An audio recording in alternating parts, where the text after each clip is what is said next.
Hi, good evening, and welcome to another edition of The Other Side. I'm Bob Serba with my fellow host, Paul Fournier. And tonight, to start out the evening, we got a special guest, Becky Bussier and Christopher Sears, who are doing a production based on Shakespeare's Twelfth Night called All Shook Up. How are we doing tonight, guys? Great. I'm doing fantastic. All right, so you guys got to kind of fill us in on what this is about. You kind of gave us a little brief run-through, but tell the folks at home what they'd be in for if they go to the show. Well, the story takes place in a really sad town, and then my character, Chad, a guitar-playing roustabout with a song in his soul and a love for the ladies, comes into the town, and the town gets all shook up. And it's just a really fun show, lots of dance numbers, and it's definitely worth the $10.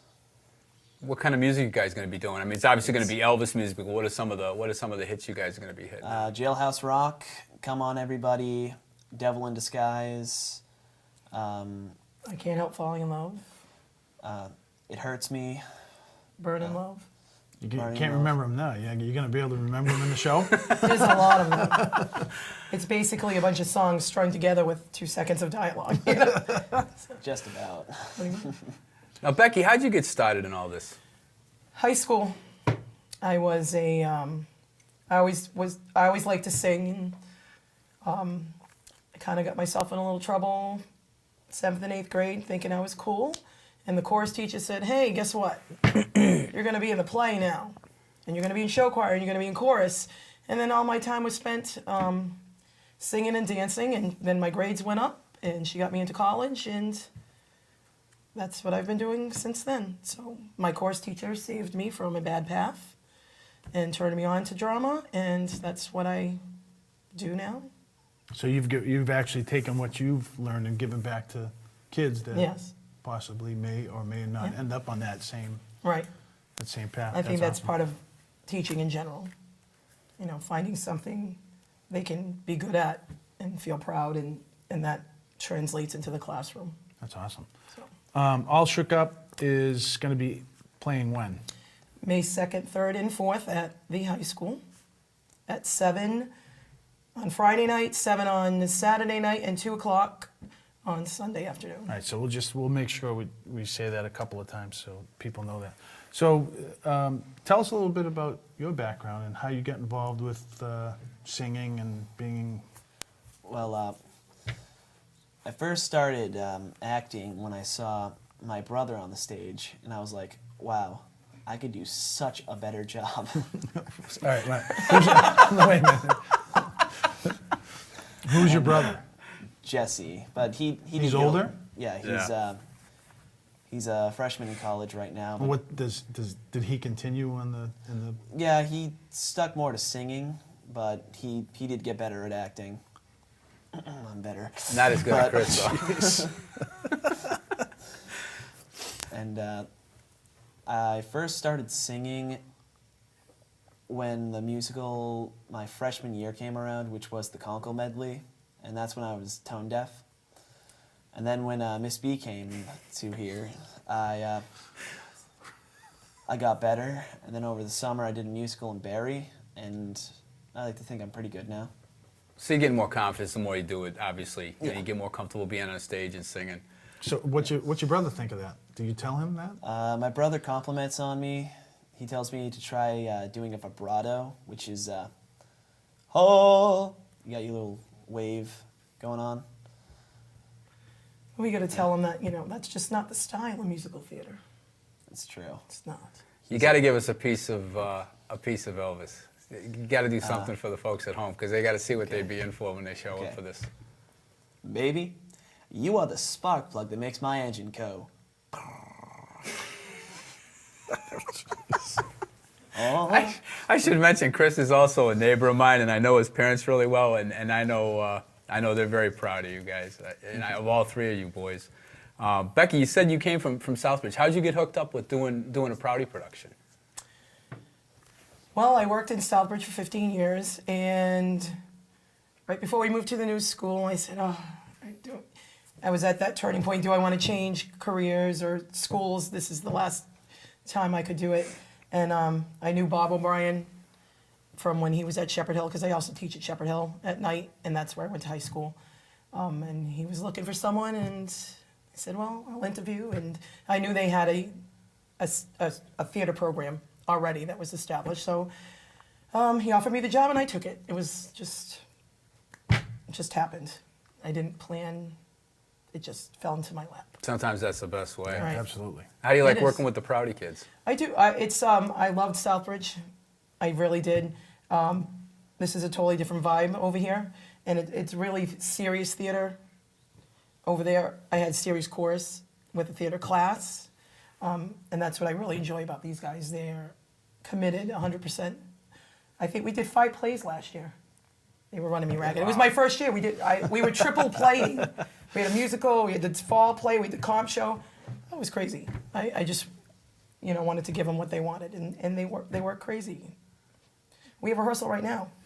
That's a And lot. it's That's a lot of vacation. production. That's a lot of doing that We many did. productions in that short amount of time. It's Oh, yeah. learning lines and learning all the steps and everything. That's a lot of work. It is. But they want to do it, so I do it with them. Well, we're going to make sure that we publicize this as much as possible. We'll have Aaron put a graphic up for us. Oh, great. We'll have him make up a graphic, and we'll show it on the next couple of shows. So that's going to be the 2nd, 3rd, and 4th. You said 7. 7 and 2. 2nd, 3rd, and 4th of May, 7 p.m. on Friday, 7 p.m. on Saturday, 2 o'clock in the afternoon on Sunday. We are also up for Tammy Awards, and that is the Theater Guild of Massachusetts Tony Award for high school theaters. Wow, that's fantastic. So they come in, the judges come in during Tech Week or during the performance. You don't know when they're there, and there's 15 or 16 different categories that they could nominate you for. Last year we got nominated for our lobby, the program, and our pit band. And did we have a lead? I don't think we had a lead, but we won a Tammy Award for the program that Aaron made. Fantastic. Like a nice little I had- statue. I had no And- idea. Did you? No, I had no clue that this There's was a going big on. ceremony May 18th. Everybody dresses in their prom dresses, and they have an opening number at Mount Wachusett. And then they give you your Tammys, and it's kind of cool. At Mount Wachusett? Yes, or what? Mount Wachusett Community College. Well, do us a favor. If that happens, you guys get nominated for anything, let Aaron know to tell us, and we'll be happy to let everybody I'm know. sure I he will think let me that's know. fantastic. I'm sure he will be nominated It's- for how his does- program again. Where does that come from? How is it? Is You it join the, it's the Tammy Wood Foundation. It's $100 a year per school. And they don't really, you don't really make any money off of it or anything. They just put you on the well, it's roster. recognition. Yeah, but then they give you 8 tickets to the banquet, and they're $20 tickets. So I don't know. It's kind of cool. Yeah, but at least it's recognition. It is. for It's a lot of Oh, recognition absolutely. for the amount of work that you put into Right. this kind of stuff. You're getting You at know? least you're getting something. You're Yes. getting somebody saying, "Hey, you're doing a good and job." it's all here." different kinds of schools from everywhere, everywhere in Massachusetts. So, how many kids are in this production? As far as There's 20 in the cast, and me, 21. 21. I like to think I'm a kid sometimes. Yeah, and then we have the pit band, and I think there's maybe 12 in the pit band with Mr. Wage, and Aaron's running the crew of all the children, running the lights and the sound and all backstage. It's a lot of work. There is. And Mrs. Rubino has been steadfast in helping with the painting and getting all the artists in school to do all kinds of special sets. Nice. And Mr. Mazinski, I would be remiss, and his construction classes for building our sets. Nice. What made you guys pick this one production? I was actually in charge of that. Go figure. We, well, Mrs. B picked out a bunch of random musicals, and out of all of them, I had a few that I really liked, but All Shook Up is what stuck out the most, because I liked Elvis music, and then I heard the soundtrack, and I fell in love with it. And it's, You could put a big cast. You can have a lot of fun with Right. that. With Annie Get Your Gun was awesome, but if you were in the chorus, you waited around a long time. It was a lot of lead heavy.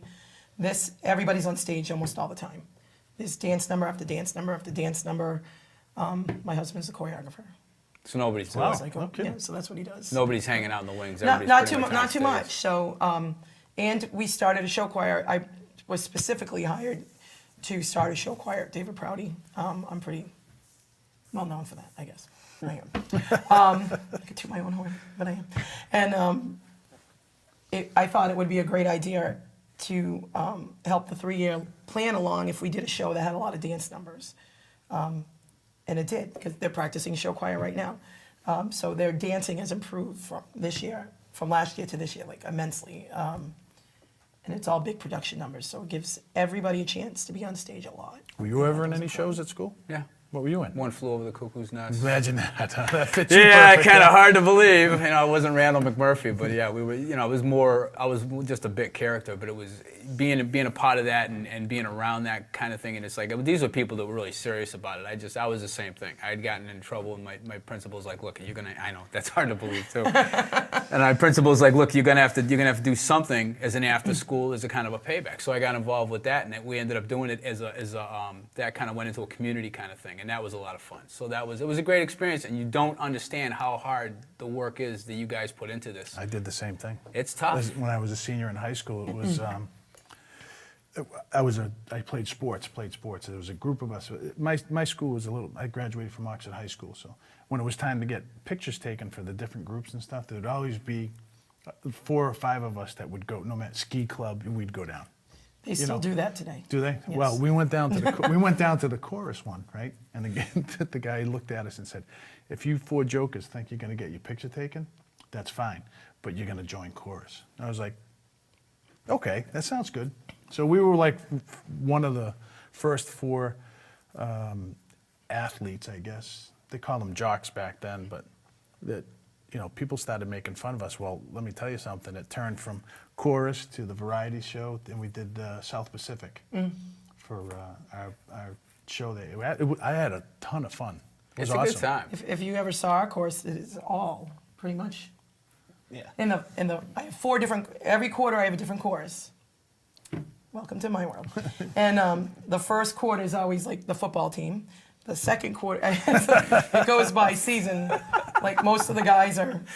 I'm glad that that's I awesome. I think most of our students are. They're very well-rounded. They're athletes, they're musicians, they're theater people, they're artists. They're well-rounded. They don't just stick to one thing. They do everything. And because it is a small school, they have to. Which is a very good experience. I had a great time. Chris, So can you pull in a little bit? Oh, okay. Just so you more in the camera. There you go. and I'm kind of. I wish I had done more in high school, that kind of stuff. But of course, you wanted to be one of the cool guys, but so you never really hung around the chorus or anything like that. But I had a lot of fun. A variety show. Somewhere I still get the pictures of us. With the mullet and the whole Well, yeah, yeah, like- no mullet back then. No mullet back We had then. the world's longest variety show this year, but it was good. Proudy's Got Talent. Now, do you find that with the show, like with shows like Glee, that's kind of opened up a lot of things where people don't look at singing and carrying No. on and doing all this, like, you Glee's know. like a joke. Well, I mean, oh, but it's what do open. you mean? I'm sure it's opened You up some mean it's doors not and people believable? are Yeah. like, you know. You could not put on a show once a week. No, it doesn't work that way. I mean, you can't do Journey, Don't Stop Believing. We did in the fall. Awesome 80s. I got the solo for it. I could see it too. What's going to happen when you graduate? When everybody left? His brother's there. Well, Your Tim's in it. He enjoys doing it too. So he's going to be carrying on the Sears tradition, is what you're saying. Yeah. Is he the last one? Yeah, he is. Hope I make it through. Yeah, I was gonna, thankfully. How quick is that going to be? Well, listen, you guys keep us posted. Let us know what goes on with this. We're definitely interested. And I got to say, I think I'll be checking out one of these shows. Yeah. Well, after Hopefully this, we'll be we around. have- Sitting with your folks. We have 2 more shows after that. We have the spring concert May 14th with the band and the show choir and the choirs. Then we have a medieval dinner that the stage crew is putting on, the stage tech class with That's a ton of members of the work. chorus and the band and hopefully the 4th grade recorder class. And then we're doing a Disney spaghetti dinner, and all the chorus kids and the theater kids are gonna dress up in Disney costumes and sing Disney songs and That's serve awesome. spaghetti. I So, think that's great. You don't have those schedules yet, right? no. All right, so get us those schedules. Okay. I'm sure Aaron will pump Yeah, us I'm because yeah. he told us about having you guys in, and we were like, yeah, absolutely. So we only got a minute left. So we just want to make sure the show is called All Shook Up. and it airs. We're on May 2nd, 3rd, and 4th at 7, 7, and 2. tickets to get in, $10. students included, Yes. Yes. adults, Yes. Yep. senior citizens. Yes. Yep. I don't $10 think for you. people understand how expensive it is to put one Oh, of these I on. know. Oh, I'm With sure. the amount of lights and sound and Still worth it. the rights for it, and it's not in the school budget. The rights so to the it big funds thing. itself. The rights of the big thing. I The know rights, that. they're, I'm going to say $2,200 to run the show. Yeah. For a high school production, that's a chunk of change. Well, listen, we're looking forward to it. Yes, thank you so much. And we want everyone to come because it's so good. Proudy does this excellently. Becky, Chris, thanks for coming in. Right. We appreciate it. Keep us in the loop. Okay. Definitely. All right, we're gonna go. If you guys want to check out, we'll go out this and go out and see Aaron, and we'll have James come in. He's our next guest for this evening. Thank you. Thank for you so having us. much. Thanks for I having miss us. Thanks for these having us, favorites. guys. Appreciate it. Paul, you want to mention? We last time we did the show, we didn't get a chance to talk about the PTO as much as we would have liked to. Why don't you talk a little bit about the PTO? Give us an update on what's going on. How'd the last meeting go? Well, this has been a little bit of a journey as far as getting this up and running, but I think we got a pretty good core group. At the last meeting, we had about 25 people. We've got another one coming up, which is going to be April 30th at 6:30 at the Spencer Country Inn. Childcare will be available, and we're going to try and make it a little less noisy than the last time. That's a great idea, having It was a childcare. little tough the last time, and that was our first go around with having kids there. So, but as far as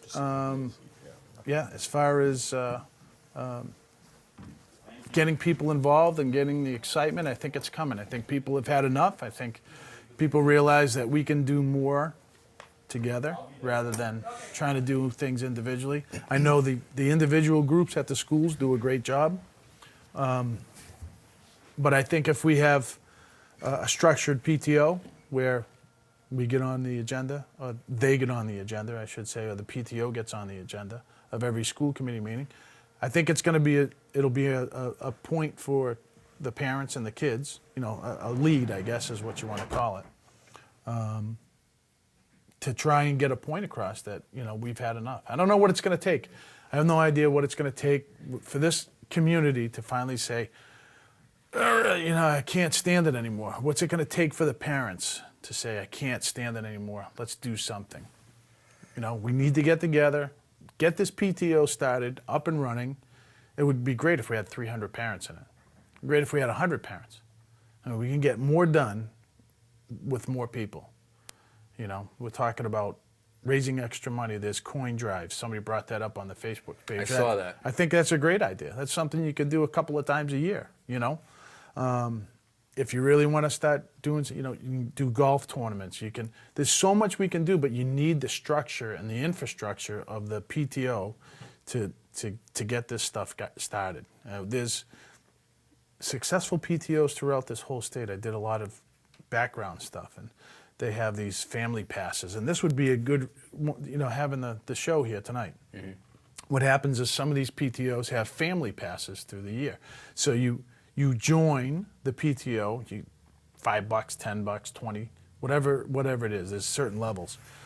And each level gives you an option to attend school functions. So let's say you want to become a platinum. So you're in the platinum level. That gives you tickets to 5 different things through the year. So it could be, and you get to pick them. Could be football games, basketball games, baseball games, theater productions, whatever is a normal paying activity, you would get a set of tickets for. So it's pretty cool. Anyways, Makes sense. I mean, it's something that needs to happen in the town, that's for Yeah. sure, and it's something that's positive, and that's that's something that definitely needs to happen. Right. I'd like to welcome our special guest tonight, James Whalen. James is running for selectman in town, and we thought we'd try to have as many of these folks on as we possibly could. Chris Woodbury won't be with us tonight. Unfortunately, he had a commitment that came up that he could not get out of. So unfortunately, he can't be here tonight, and that was only because I guess somebody he was working with ended up having to leave to take care of their child. So that's the reason he's not here. We're going to try to schedule him before the next meeting. James, welcome to the show. Thank you. Why don't you? We'll just start out. We'll just throw the floor over to you and just kind of give us an idea of your background, what you bring to the table. Okay. Well, start off with, for those who don't know me, my name is James Whalen. I am currently the chair of the planning board here in Spencer. I am married to my wife Rebecca, and I have a 3-year-old son Finnegan who attends Lake Street. love them to death. And you know, without them and their support, I wouldn't be doing the things that I do. Kind of back up, it's my personal resume, will you? I'm originally from New Britain, Connecticut, and I attended Central Connecticut State University, among other institutions and travels that I've done around the world. I got involved with politics, I want to say like 7, 8 years ago.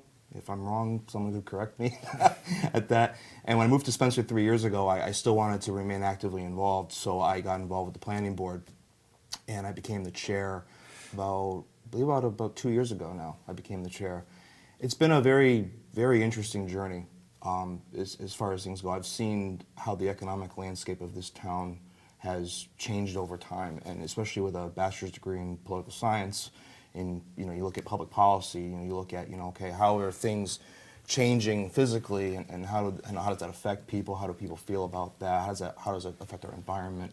All these things come together. So I've had a very, very interesting perspective for the past 3 years, and I work with some great people on the planning board as well who are all very concerned about the town as well. I've just decided I really want to go one step further and become next selectman, essentially. I know there's 2 seats up for grabs, and I would hope that, you know, speaking with you guys tonight, and if anybody has questions for me, I have my Facebook page, it's Whalen for Spencer. I welcome the dialogue.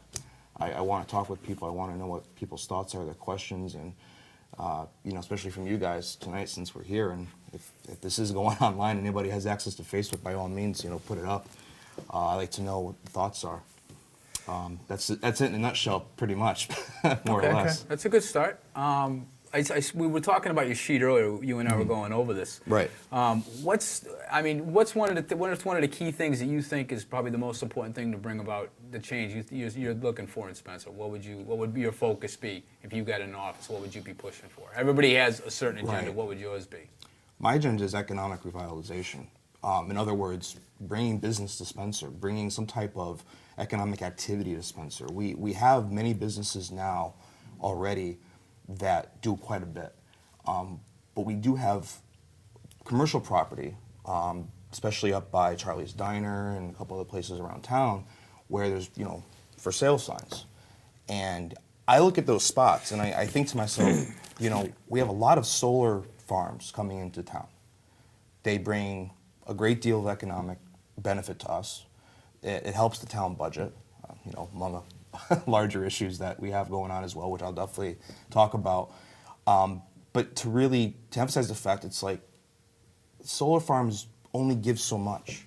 They're not something where people are really working. It's a standalone type of structure, and they are things that, unless you really pay really close attention to them, it's a way that, you know, land could be exploited here in town. Farmers are approached constantly, or people who have open space are constantly approached. And we have a master plan in town that essentially says at its very core, we cherish our open space here in Spencer. So I would like to see, you know, some type of real commercial activity come into town that is, sustaining and bring real benefit, you know, bring jobs, bring people back to Spencer. We have a group of people who are putting up a website called cspencer.com right now. They're trying to add a lot of content to that, and this would be something to help them with that content. They have a business listing, they have like some tourist listings, some artisan listings. It'd be nice to bring all that into one center and also to market that to the rest of central Massachusetts and beyond and say, listen, come to Spencer. We're a small town, but we have a lot of potential. And granted, we have very little zoned commercial property, but we should be using that. And at the same time, those people who, you know, have their farms, or they have a lot of their land that they don't want to give to the solar farms, you got to bring something else to the table. Otherwise, you're not going to have a whole lot coming else except people who want to have either solar farm, wind farm, whatever it is, you know, have renewable energy. Right. Granted, it's a good thing. Governor Patrick has the tax credits for it, but it just seems that towns like Spencer get constantly bombarded by people who want to build on those lands, and not everybody wants to do it.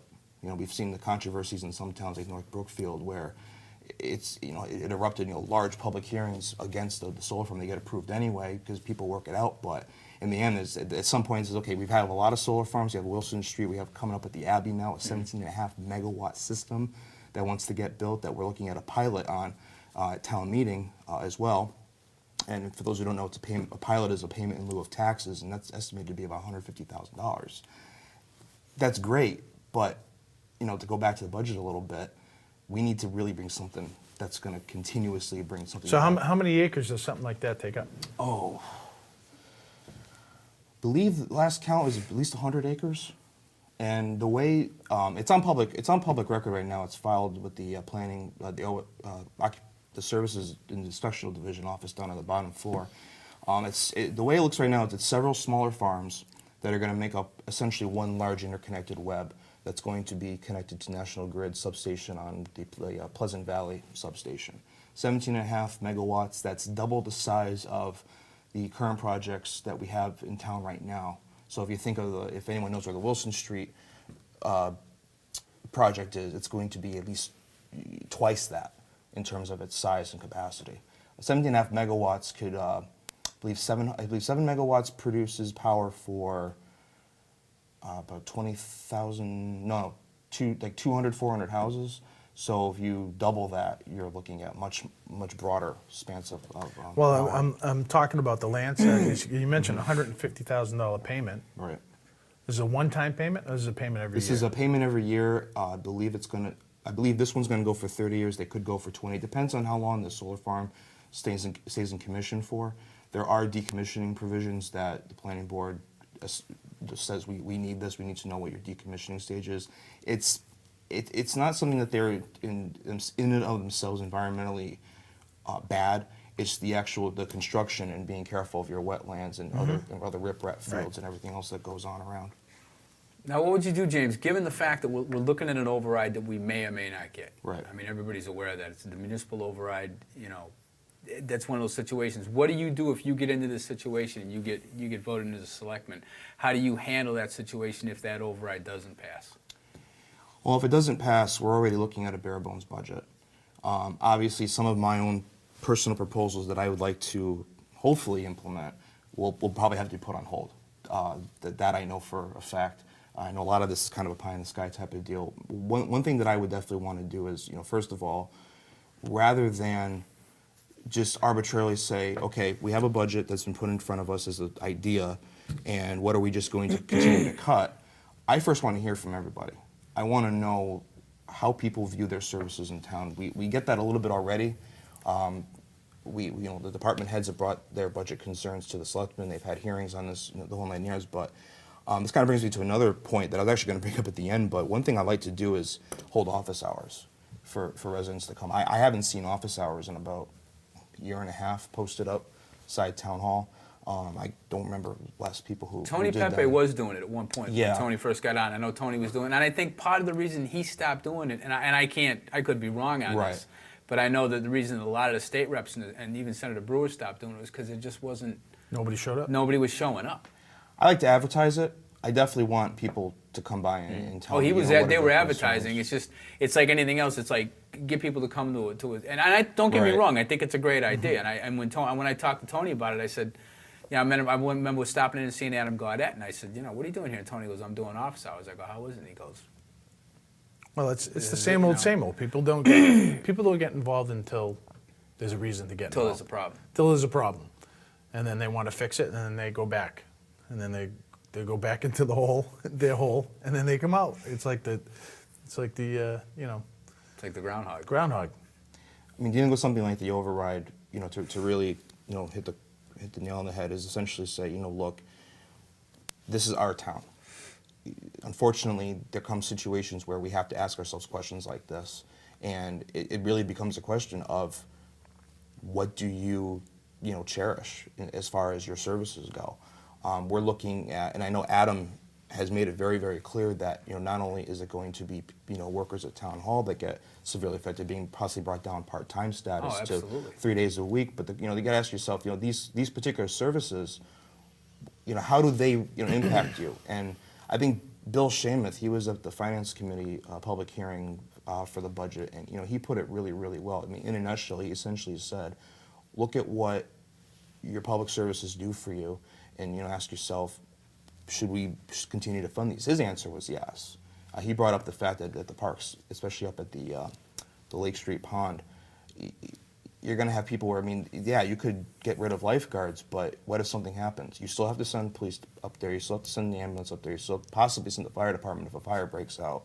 You can close the gate, but people are still going to get in. You could be looking at possible liability. That's it. You know, and when people, you know, people are probably hearing over and over again, we're at a bare bones budget, we're at a bare bones budget. This is what bare bones is. This opens the whole town up to who knows what. We're not covering ourselves well enough for that, and that's one of the reasons I talk about, you know, not only my commercial, you know, business activity idea, but just the overall effect that we need to really be looking forward. We need to say, okay, these are the problems we have now. What are we going to do to fix them, and over the long term? Because otherwise, this is going to keep happening and happening and happening and happening again, and we can't afford to do that. We What have is to think of Groundhog something. Day? We've talked. Paul and I You have talked talked about that. before. Yes, It's I like- saw that. It's like we wanted to call this show Groundhog Day because it's the same thing just keeps happening over and over. And you're right, it needs to be addressed. One of the things you have, number 4, is address blighted and/or abandoned property issue and tax delinquency. Why don't you go into a little more depth on that? Well, the city I grew up in, Brain, Connecticut, for a long, long time has had this exact problem, although on a much bigger scale than how Spencer has. I look at downtown, and whenever I walk downtown near Mexicali, or I'm walking a Price Chopper if it's a nice day, because I live right up on School Street, so it's only a walk back and forth to my house, I continually think, look at these buildings. What kind of potential do they have? And then we get a study done for the planning board a few months ago, talking about how, you know, these people do own these properties, but they don't want to invest in them because the cost is so much, and it may not be worth it because what's really going on? There's nothing. And when I say that these issues typically go hand in hand with one another, when you have blighted properties, you have property owners who look at it and say, do I really want to invest in these properties?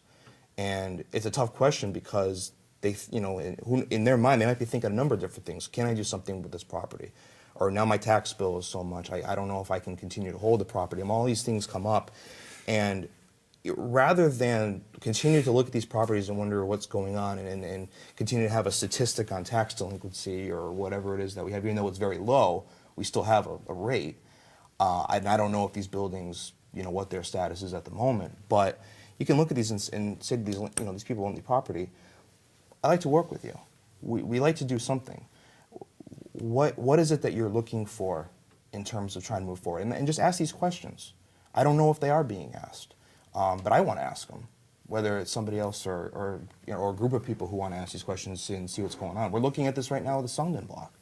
Exact same issues coming up. You know, what conditions of building in? Who wants to do what with it? What type of construction or remodeling? You know, all these things are coming to fore, and these are the things that they're putting out to potential investors. And what kind of questions do, you know, questions but responses are we getting back? We really need to ask these questions for every single piece of property there. The nice thing is the Central Mass Regional Planning Commission has actually come to the planning board. This was about last year. They asked the planning board for a wish list. So all 5 of us basically looked at each other and said, okay, let's go. So we had a list of about, I think by the time we were done, it was about 10 or 13 different items. One of which came out real strong was the idea of doing a facade program. And for those who don't know what a facade program is, that's when you take the exterior of a building, you use just the direct front, and literally remodel it. You paint it, you may put a marquee up or something. You make it brighter, and that way whenever you're looking at it from, you know, your point of view right in front of Curb yourself, appeal. it's curb appeal, exactly. And the idea is that it's supposed to help attract more activity. It has worked in some communities. You know, in other communities it may not have worked, but it's one of those things that definitely had come up. And there was also the idea of working it in conjunction if there was ever any road work done along Route 9 that passes right through. Which that is being done, I guess, is in 2016. I saw. Yeah, this on and the I think website that today. I think what's actually end up happening is it's going to not be in conjunction with the CMRPC, so it's going to have to be 2 different programs, possibly. They haven't come back to us to do an actual presentation on what they've actually said they will approve, because it's all through grant money. But I think at that particular meeting we had that wish list. There were a few people in attendance. I think it was a public hearing day, so I know there was some public input into that list, but it was mostly from the planning board.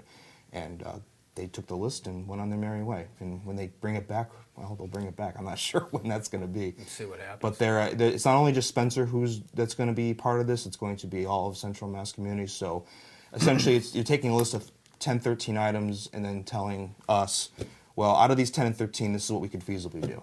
So if that facade program comes on top of it, great. If it doesn't, well, we'll do something else, and we'll continue to figure out ways to, make downtown much, much more attractive. Well, I know Adam's been very active in getting grants, and he's successfully, once he got the ball rolling 3 years ago, he's been able to roll one grant into another grant. And that's part of that whole process. And I know that they've also got the federal funding for doing Route 9 over, Right. for doing that main section, which is what you're talking about. So that kind of ties in nicely. That's like 2016. We just need to get to that point, and I'm hoping, with this override, we're going to be able to do that. There's certainly a lot of opposition. There always is. There is. I think I was telling you earlier about all the creative signs I saw along Route 31 Yeah, earlier.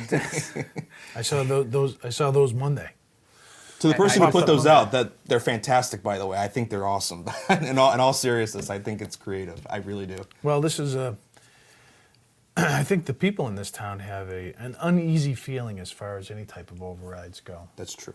And some of it is directly related to a lack of reinvestment into the town. Some of it is probably related to lack of leadership years ago with, asking for an override and finding this and some people blame it on the schools, and I don't know what it is. We have some serious problems in this town that have to be addressed, and at some point in time, you got to pay the piper. And I can't stand talking about raising taxes and stuff because nobody wants to hear it, and nobody wants to spend the extra money. I don't want to spend the extra money, but I also don't want to live in, a town that doesn't reinvest back into itself. I think one way to look at it, and this is just how I'm looking at it right now, because I actually really haven't made up my mind completely on either one at the moment. I know that we need to definitely keep up our services. We need to fund our services. The one thing that I think about, and I just lost my train of thought, obviously, because I'm not talking on end here. I look at it from the point of view of, yeah, exactly. Just, what is it that we really need to do collectively as a town, and what are our options? Now that I remember, we go back to the budget. Adam put together this budget. I think it was well done. I thanked him for it publicly. I said, I think you did He's done a great job. an excellent job on this budget. The reality is, I think, as being open and transparent as the whole process has been, at least on the town side of things. Oh, it certainly has. At least on the town side of things. No question. Absolutely no question. We're looking at the fact that, some people want to say, well, if, my wallet is also more or less the same as, my government's wallet. In one way that's true, in one way it's not. But in that perspective, I think of it, you look at it this way. Costs have risen. If you look at some of the certain line items that are in the budget, you'll notice that they are items that are just non-negotiable. And these items have gone up. And they've continued to go up year after year after year. And you look at it from that point of view and the things that you can cut, and you realize, this override amount could be a lot more. You do have, It could be a because whole lot you more. have fixed. I mean, we all know you have Yeah. fixed costs. You have health insurance. You have payroll.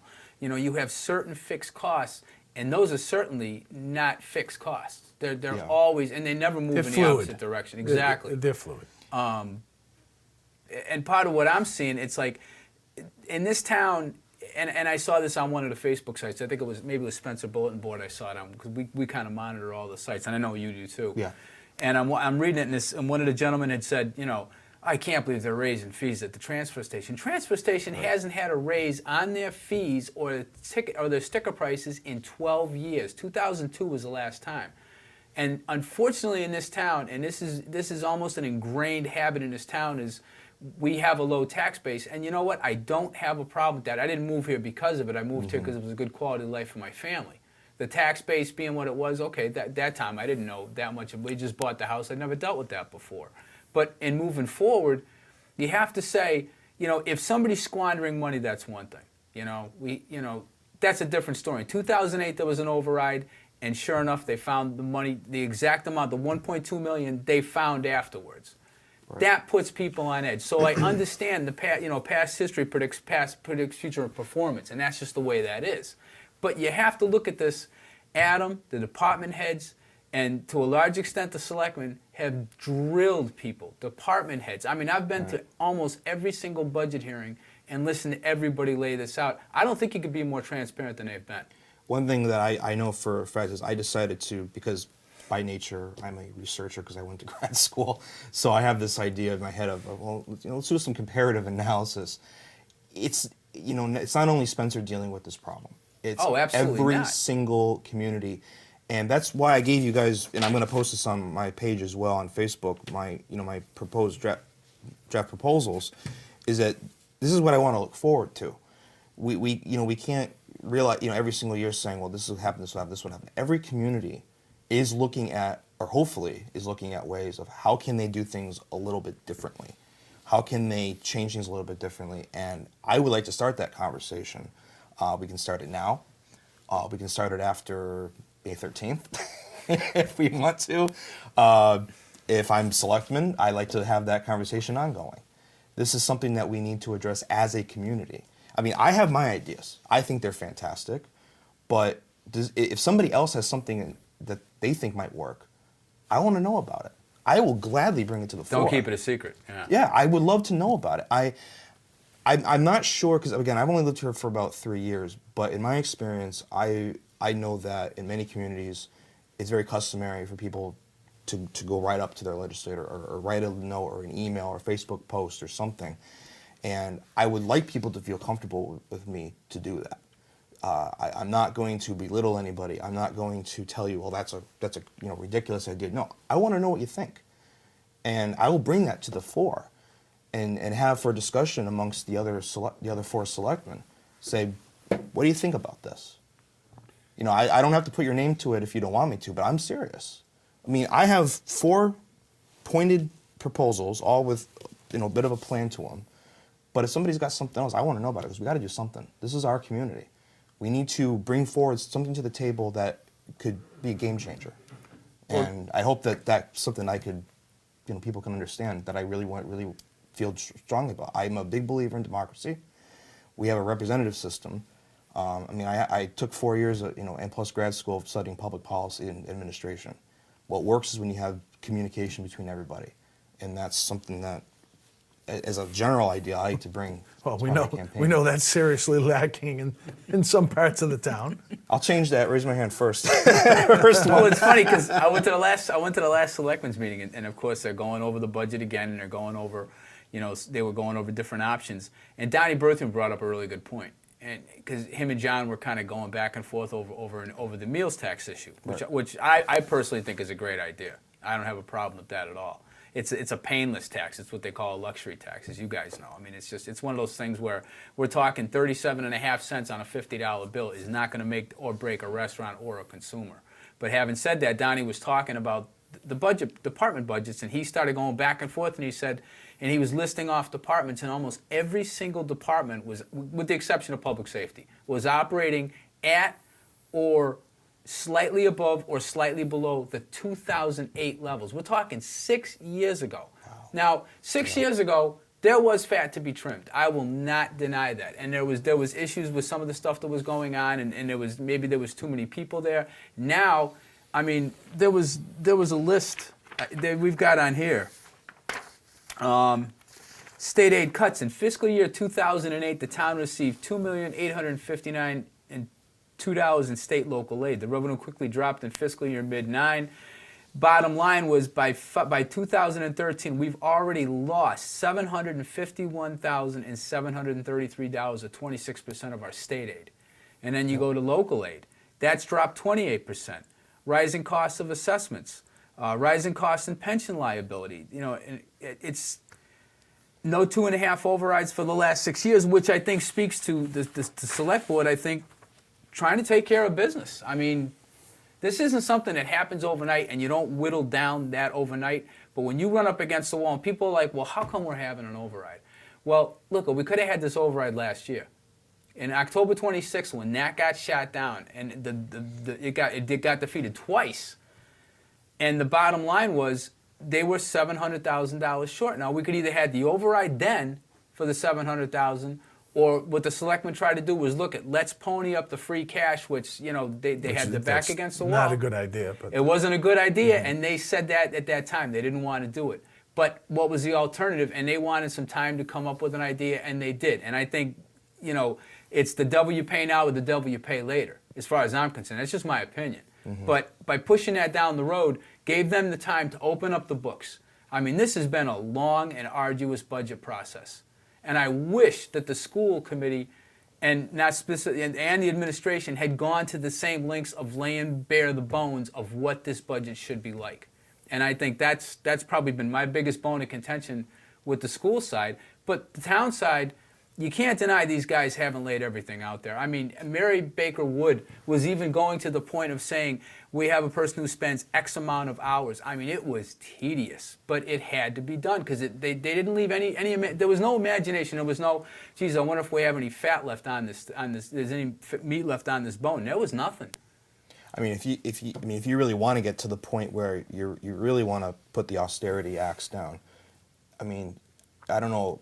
I'm not exactly sure exactly what Adam could do, but I know a community where they are literally all purchase orders must go through, the mayor's office, and it has to be personally signed by the mayor. Every single purchase order. Yeah, I've seen that in other towns. And and the reason for it is they have a deficit, a huge one, that was left over by the previous administration in that community, and the mayor there has decided, you know what, I'm going to look at every single one, pencils, pens, trip, whatever, and I'm going to decide what's needed, what's not needed, and you're all gonna have to live with that. She actually even went as far as to pass that memo, and they don't have to follow it, by the way, but to the school committee, pass it right down to those guys too, and say, listen, I'm not going to look at them, but you got to think this is what we're doing, and it seems like people are paying attention, and it's taking serious effect. It's making a real impact, and people are starting to realize just how bad things are economically, not only for themselves but for everybody else.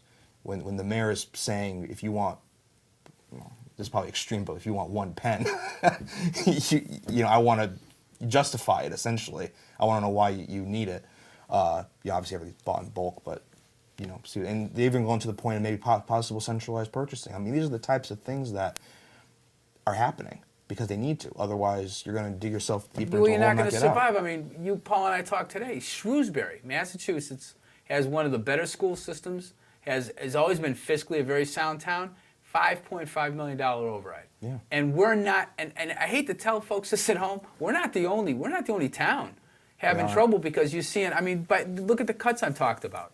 I mean, you can't lose that much money in state aid. You're talking $750,000 over a 3-year period, and that doesn't have an effect. I mean, look at just the fact that we have the Spencer Rescue Squad override. I said to John Stevens the other night after the meeting, that $150,000, we need to have an ambulance service, bottom line, okay? But wouldn't it have been nice if we could have gotten Vital for $0 for 3 years, but we went that other route. Now that $150,000 is looking like a lot of money, and it's just like with the solar proposals. $150,000 to a small town right now is a lot of money. It's a great deal of money. Excise taxes are going down. People are driving their vehicles longer because excise tax all goes to the towns. well, theoretically. Yeah, right. That's another Be another tax careful with- quandary. That's That's another DeVal Patrick quandary. it's supposed to go to the towns, and it's supposed to go for road work. Oh, I didn't know that. Oh yes, I thought that was for. no. Oh, no kidding. I wasn't aware of that. Apparently, it just goes into the general fund now. The general fund. I think we've heard that term once before. General fund. I think that's, the town- that's every state in the union's ideal way of saying, oh yeah, we're just going to push money wherever we feel like it. Yeah, Essentially. pretty much. I mean, I that's think we what it should comes come up down with our to. own lottery. That's the Spencer lottery system. Don't we get People's- the bingo? Don't we get the bingo permit? People cost for scratch that? tickets crazy. Why don't we have just a? People would buy tickets left and right at a chance to win money. That might not be. I mean, anytime it comes down to anybody collecting money, and especially on a town basis or a lottery basis, the state wants their cut. Of course they do. And that's the thing is I think people are losing sight of the fact, and especially with the school side of things, you have transportation for special needs students. State doesn't cover that. Feds don't cover that, but they require you to transport these kids to other towns to go to other schools and whatnot. You know, you have education mandates. All these unfunded mandates, because the feds in the state are great at pushing mandates on people and then saying, oh, we're not giving you any money for that. You're on your own. And that actually screws a school district and it screws a town because now the towns have to pick up that balance. You know one thing that I'd like to see, and I'm not sure how it's done. You know how when you have a proposition, when you have a 2.5 override, Right. does everybody's piece of property get 2.5% increase? From what I understand, yeah. I believe it's It's- across the board. I believe Across the that's how board? it's supposed to I be. believe it, yeah. So they don't manipulate some to go up 3% and somebody else's to go 1%, Well, one of the things, 1.5%, 3.5%. I think one of the things you got to remember too, as part of this conversation, is home values. Home values have decreased, which means that, you know, because you're taxed on, you know, mill rate or, you know, however it is, that value goes down, so the revenue goes down. That all hand in hand. Sure. So another reason why we're having these override questions, because the question needs to be brought up: what do we do to make up the amount of money that Well, we've that's lost? I mean, will home prices go back up? People I know in the real estate industry have said it might. They see ticks here, they see down ticks here. It's like this. You know, it's a heart monitor, essentially. And you know, you read in the Worcester Business Journal. I get this email to me every day as part of my job. You know, they'll talk about home prices have gone up for January, or home sales are growing in Worcester County. And then literally a couple weeks later, you'll see, you know, a month or two later, oh, home prices dropped by, you know, 1.7% or some number that they have. And it's almost like, well, do we have a recovery or do we not have a recovery? Because they're not talking about home values. They're just talking about sales. Right. Sales, you know, you have the house there. It's going to be there for, you know, you hope for very, very, very, or, you know, be there forever. But it's the value itself. You know, what's happening with it? Is it going to go up? Is it going to go down? And that value affects everything too. You know, again, putting out a list of proposals, essentially saying, listen, these are long-term band-aids, but there are also things that could be underlying bases for preventing us to go into our own local recession again. You know, to prop up something that goes long-term. And if we have another recession, because, you know, we live in a market system, if we have another recession again, how are we going to essentially ride it out? And clearly we don't have that solution. It's been either more houses or solar farms, from what I've seen.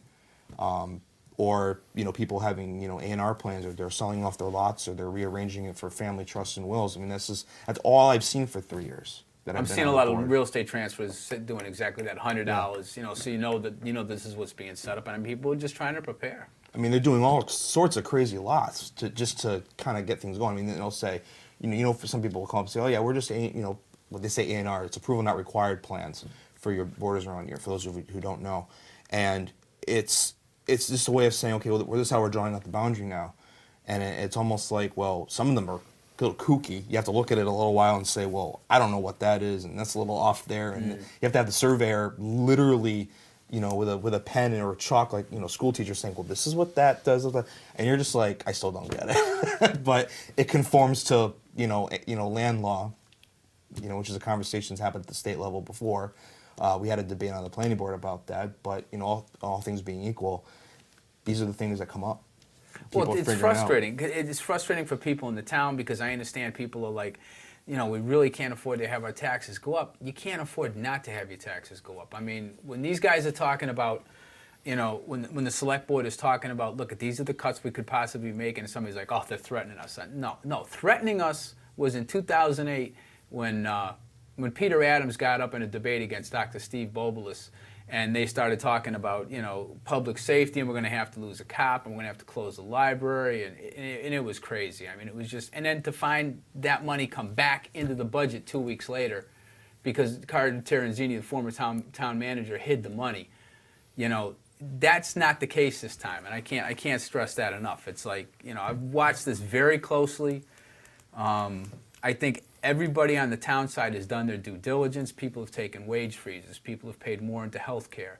You know, yeah, people were given slight raises to offset that insurance cost, but we all know that the insurance costs far outstrip anything you're going to get in a raise. You know, eventually, that's just the way it goes. So they've tried to make it palatable.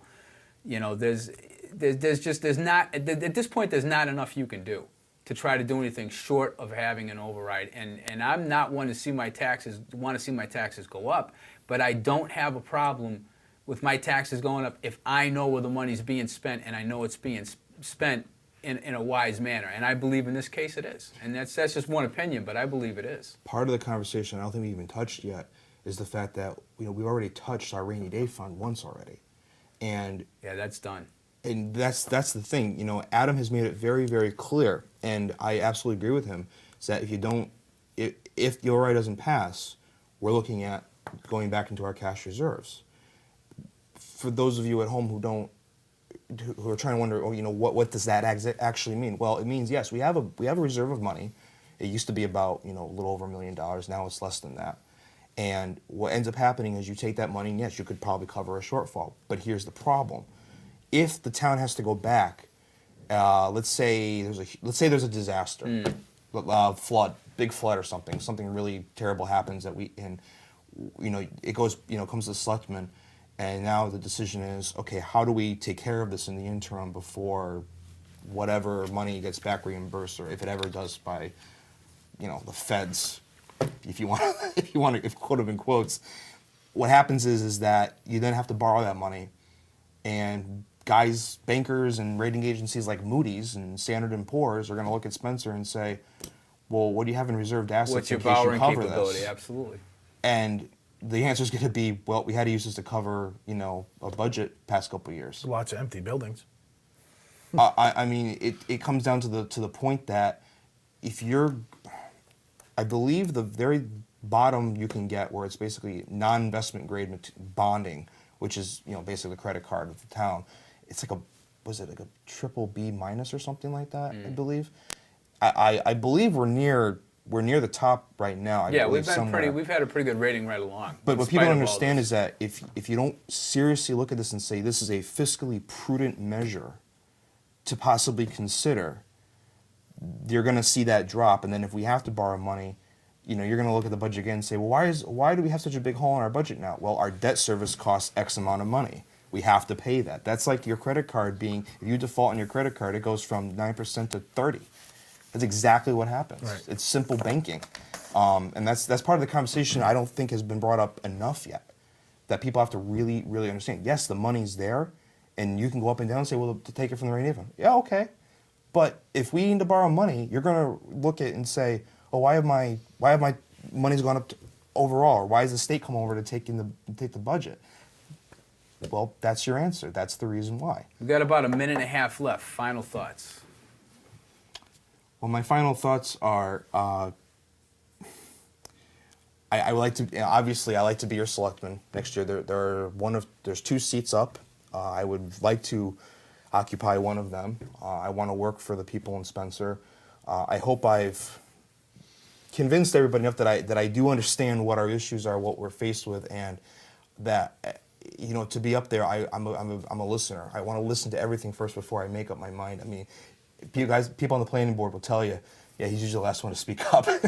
I like to listen to what everyone has to say. I make sure everybody in the in the public room has had a chance to speak. I want to know what everyone's thinking, and then I make up my mind. I always go into a room with an opinion, but sometimes it changes. In light of what a situation can be, a situation can change. Things can go there. Or somebody from the community could convince me of, hey, you know something? Stop me in the middle of the street and say, hey, I want to ask you something. Great, stop me. Sometimes you'll see me at Cumbies grabbing a coffee, or if I'm at Charlie's with my wife and my son, feel free to ask me a quick question. I'll definitely, if I can't answer it right away, I'll get back to you. I want to be the most open and accessible selectman you have, and I hope that that's something I can do for everybody in town. Excellent. Awesome, great. Aaron, PTO. I'd like to remind everybody the PTO meeting, April 30th, Spencer Country Inn. There it is, April 30th, 6:30 at night. Childcare will be available. We're not going to be able to get this school district turned around until this communities come together. Stop the divisiveness. Stop the pointing and this is your fault. That's your fault. It's nobody's fault. It's everybody's fault. Let's just work together. Let's get together and get this done. I'd also like to thank our guests tonight, James Whalen, Becky Bussier, and also Chris Sears for stopping in tonight. You can go on their Facebook page at facebook.com/DPHS Theater. Thanks a lot, James, for coming in. I Thank you for appreciate you inviting coming me. in. I think it's nice for people to get a chance to know what the candidates are all about. Mr. Fournier, as always, thank you. Thank you. And I guess that's about it for us tonight, and we'll see you next time on the other side. Thanks a lot. Take care. See ya.